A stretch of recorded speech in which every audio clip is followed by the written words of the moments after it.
The next film up from transmission, the new sub-label from Radiance, is The Stunt Man on 4K. I was so eager for this one when it was announced. I saw it a while ago. I've been waiting on a great Blu-ray or something, a fantastic release, and finally get one was just absolutely wonderful to get it in my hands, to rewatch it, to see the film again, to realise how fantastic this film is, how essential this film is, was just terrific. Now I'm going to rave about how wonderful this is and how much you should rush out and buy this and add it to your collection. It is a film fan's film. It is all about movie making. We have a drifter who stumbles into a chaotic film set and is recruited by a charismatic and quite possibly unhinged director to replace a dead stuntman. And as the production ramps up, reality and the performances really start to blur, and the line between accident and orchestrated disaster becomes dangerously unclear. I too should wish to thank you. And I suggest you don't run away. What is that, a habit with you? Does that not sound wonderful? It is fantastic. The Stunt Man is a film about cinema. It's not smug or self-aware. It's manic. It's playful. It's paranoid. It's deeply romantic. Is the protagonist being protected or exploited or gaslit or all three? Is the director a genius, a sociopath? Is he just the cat toying with a mouse? You get this through this wonderful performances and through this terrific story. Cut!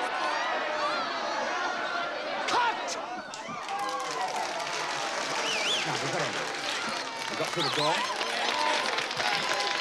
Peter O'Toole owns every second of film he is on as Eli Cross, the director who knows every single thing about every person he's working with. He knows what makes them tick, what makes them work. He's a people watcher. He's someone who looks back and understands what people are thinking in the situation that they are in. He understands how to push and pull and cajole when it's time to ease off and when it's time to really push in on someone. And O'Toole is just mesmeric in this role. A character that you can never decide whether he is just striving to make great art or seeing how far he can push people to see if they're going to go to breaking point, to see how he can convince them to do things that maybe they shouldn't really be doing. It is a wonderful, unhinged performance of a man who has absolute power. And what I love about him is how he is introduced to the film. He's in a helicopter flying about. He is on cranes being carried above the sets. He is always above, looking down. There is this way of framing him as all-encompassing power, which is just, the puppet master manipulating his puppets around. It's just a wonderful performance. A jig. Eli. All right, a jig's too far. A Charleston. A Charleston. Yes, a Charleston. A Charleston on the wing of the aeroplane. Yeah, Charleston's ridiculous. Exactly. On the counterpoint, we get Steve Railsback as Cameron, a man who is on the run.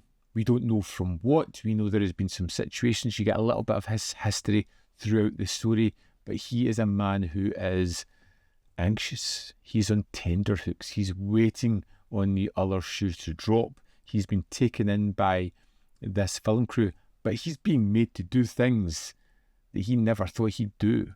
In fact, he doesn't actually want to do. He's just being pushed and manipulated into taking part in these stunts. And it's to see this man who is losing his grasp of control on the world, on what's going on what's reality, what's fake, what's movie fiction, what's actual reality. It all melds together in wonderful sequences where the viewer doesn't know if something nefarious is about to happen as well, the way it plays with that. He's just this everyman who doesn't know what's going on. So, once the action starts, no matter what happens, Keep film rolling. We must have this shot. The stunt sequences are wonderful. I love the way they'll explain what's going to happen. They'll talk to Cameron, let him know. Eli Cross will make decisions and keep him knowledgeable about what's about to happen. But when the stunt happens, it feels real. It feels dangerous. It feels like they're trying to hurt him. Cameron is a man out of control in these sequences. He knows the way things should be going, and they kind of match that, but at the same time they don't. And he's also kept guessing on what's actually happening. And it's just wonderfully playful. Absolutely adore this film. The look of it, the setting is terrific. The way it has these sweeping crane shots that kind of mirror the illusion of control. The bright, sun-bleached cinematography that kind of contrasts with the psychological tension.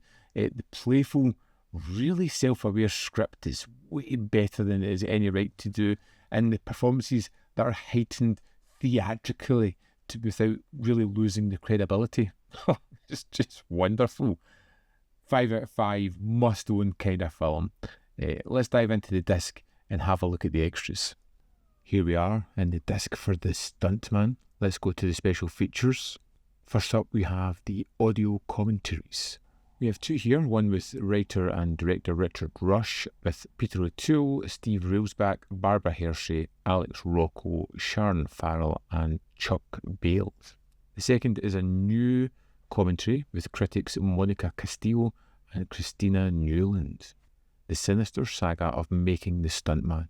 In this feature-length documentary, director Richard Rush gives you a personal tour through the remarkable story that was the making of his magnum opus, The Stuntman, from the film's long gestation and development hell to its troubled release and distribution, and finally its ongoing legacy as a cult classic. This was made in 2000.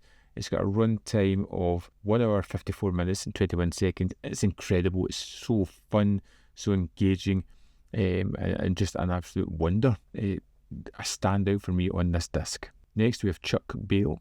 In this never-before-seen interview footage, originally filmed for Craig Railsback's forthcoming documentary, Rush, the Director's Cut, director, stunt coordinator and actor Chuck Bale discusses his experiences in working with Richard Rush on The Stuntman.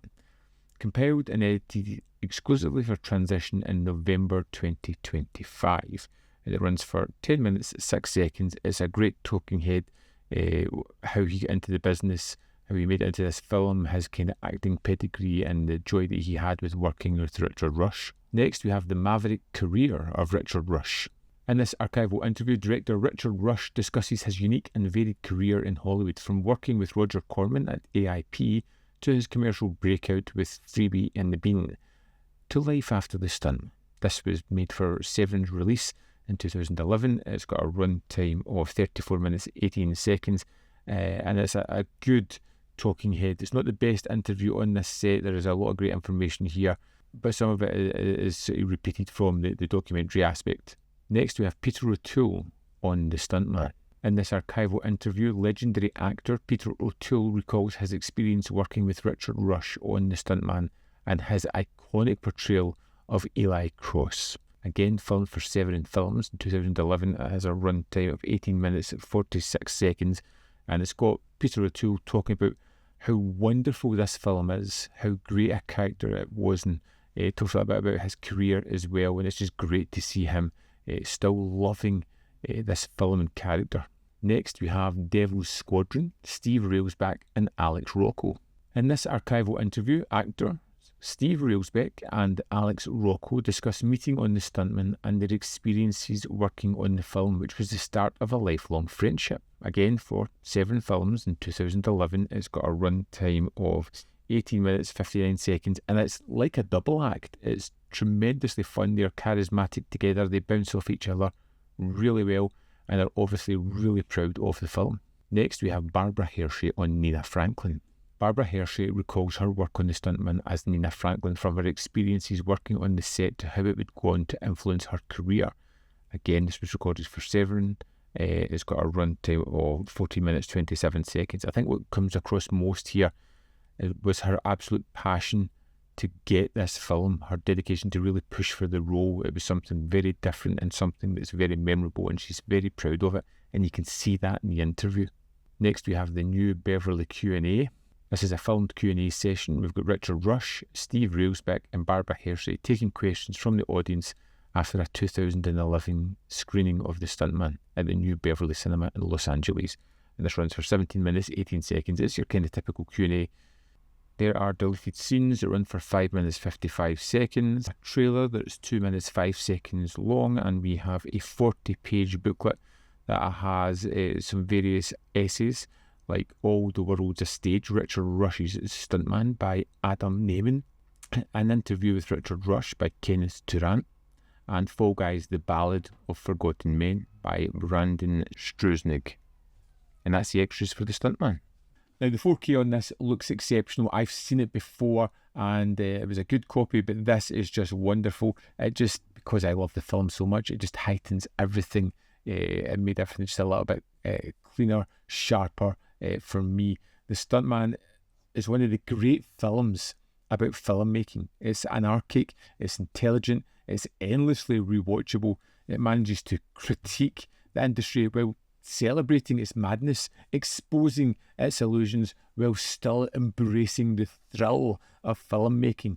A film that reminds you movies are dangerous, ridiculous, manipulative, but absolutely magical. I can't rave about this highly enough. It is an absolute must-own.